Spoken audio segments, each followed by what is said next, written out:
ಸರ್ಕಾರ ಕೂಡಲೇ ಕೇಸ್ಗಳನ್ನು ವಾಪಸ್ ಪಡೆಯಲಿ. ಹಿಂದೂ ಕಾರ್ಯಕರ್ತರ ಟಾರ್ಗೆಟ್ ಮಾಡೋದು ಸರಿಯಲ್ಲ. ಮುಂದೆ ಏನೇ ಆದರೂ ಕೂಡ ರಾಜ್ಯ ಸರ್ಕಾರವೇ ಕಾರಣ ಅಂತ ಸರ್ಕಾರದ ವಿರುದ್ಧ ಈಗ ಬಿಜೆಪಿ ನಾಯಕರು ಆಕ್ರೋಶವನ್ನು ವ್ಯಕ್ತಪಡಿಸ್ತಾ ಇದ್ದಾರೆ. ಸರ್ಕಾರ ಕೂಡಲೇ ಕೇಸ್ಗಳನ್ನು ವಾಪಸ್ ಪಡಿಬೇಕು ಅಂತ ಹೇಳಿ ಹಿಂದೂ ಕಾರ್ಯಕರ್ತರನ್ನ ಟಾರ್ಗೆಟ್ ಮಾಡ್ತಾ ಇರುವಂಥದ್ದು ಸರಿಯಲ್ಲ. ಆ ಕಡೆಗೆ ಮುಸ್ಲಿಂ ಮುಖಂಡರನ್ನ ಸಮಾಧಾನ ಮಾಡಬೇಕಲ್ಲ, ಅದಕ್ಕೆ ಈ ಕಡೆ ಕೇಸ್ ಹಾಕಿದ್ರೆ ಆ ಕಡೆಗೆ ಅವ್ರು ಸಮಾಧಾನ ಆಗ್ತಾರೆ. ಈ ಸರ್ಕಾರ ಇಡೀ ರಾಜ್ಯದಲ್ಲಿ ಕಾನೂನು ಸುವ್ಯವಸ್ಥೆ ಹಾಳಾಗಿ ಆಗಲೇ 2 ವರ್ಷ ಆಗೋಗಿದೆ. ಈಗೇನೋ ಟಾಸ್ಕ್ ಫೋರ್ಸ್ ಮಾಡ್ತಾ ಇದ್ದಾರೆ. ಅದಕ್ಕೆ ಒಂದು ಟಾಸ್ಕ್ ಫೋರ್ಸ್ ಅನ್ನು ಮಾಡಿ ಹಿಂದೂಗಳನ್ನು ಮಟ್ಟ ಹಾಕಕ್ಕೆ ಮಾಡ್ತಾ ಇರೋ ಟಾಸ್ಕ್ ಫೋರ್ಸ್ ಅಷ್ಟೇ ಇದು. ಈಗಾಗಲೇ ಶುರು ಮಾಡಿದ್ದಾರೆ. ಕಲ್ಲಡ್ಕ ಪ್ರಭಾಕರ್ ಭಟ್ರ ಬಗ್ಗೆ ಅವ್ರ ಮೇಲೆ ಕೇಸ್ ಹಾಕ್ತಾ ಇದ್ದಾರೆ. ಹಿಂದೂ ಕಾರ್ಯಕರ್ತರು ಅರುಣ್ ಪುತ್ತಿಲ ಅವ್ರಿಗೆ ಗಡಿಪಾರು ಮಾಡಬೇಕು ಅಂತ ಅವ್ರ ಮೇಲೆ ಕ್ರಮ ತೆಗೆದುಕೊಳ್ತಾ ಇದ್ದಾರೆ. ಬೇರೆ ಬೇರೆ ಹಿಂದೂ ಕಾರ್ಯಕರ್ತರನ್ನ ಹುಡುಕಿ ಕೇಸ್ ಹಾಕುವಂಥದ್ದು ಅಂದರೆ ಮುಸ್ಲಿಮರನ್ನ ಓಲೈಕೆ ಮಾಡಬೇಕು ಅನ್ನೋದು ಒಂದೇ ಒಂದು ಕಾರಣಕ್ಕೋಸ್ಕರ ಈ ಒಂದು ಟಾಸ್ಕ್ ಫೋರ್ಸ್ ಅನ್ನು ಮಾಡಿದ್ದಾರೆ ಅವರು.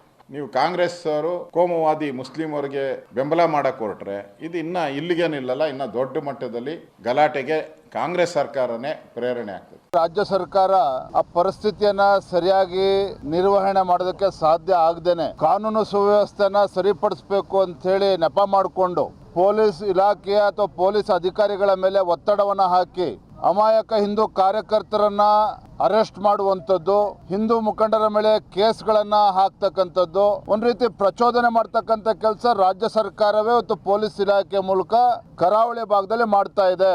ನಮ್ಮ ಪಕ್ಷದ ಕಾರ್ಯಕರ್ತರು ಸಹ ಪೊಲೀಸರು ಮಧ್ಯರಾತ್ರಿ ಹೋಗಿ ಬಾಗಿಲು ತಟ್ಟಿ ಅವ್ರನ್ನ ವಿಚಾರಣೆ ಮಾಡ್ತಕ್ಕಂಥದ್ದು. ಎಲ್ಲೋ ಒಂದ್ ಕಡೆ ರಾಜ್ಯ ಸರ್ಕಾರ ಕೆಲವರಿಗೆ ಖುಷಿ ಪಡಿಸ್ಬೇಕು ಅಂತ ಹೇಳಿ, ಕೆಲವರಿಗೆ ಓಲೈಕೆ ಮಾಡಬೇಕು ಅಂತ ಹೇಳಿ ಹಿಂದೂ ಕಾರ್ಯಕರ್ತರ ಮೇಲೆ ಇವತ್ತೇನೋ ಬೆದರಿಕೆ ಹೊಡ್ತಕ್ಕಂಥ ತಂತ್ರ ಮಾಡ್ತಾ ಇದ್ದಾರೆ. ಇದು ಖಂಡಿತ ಸರಿಯಲ್ಲ.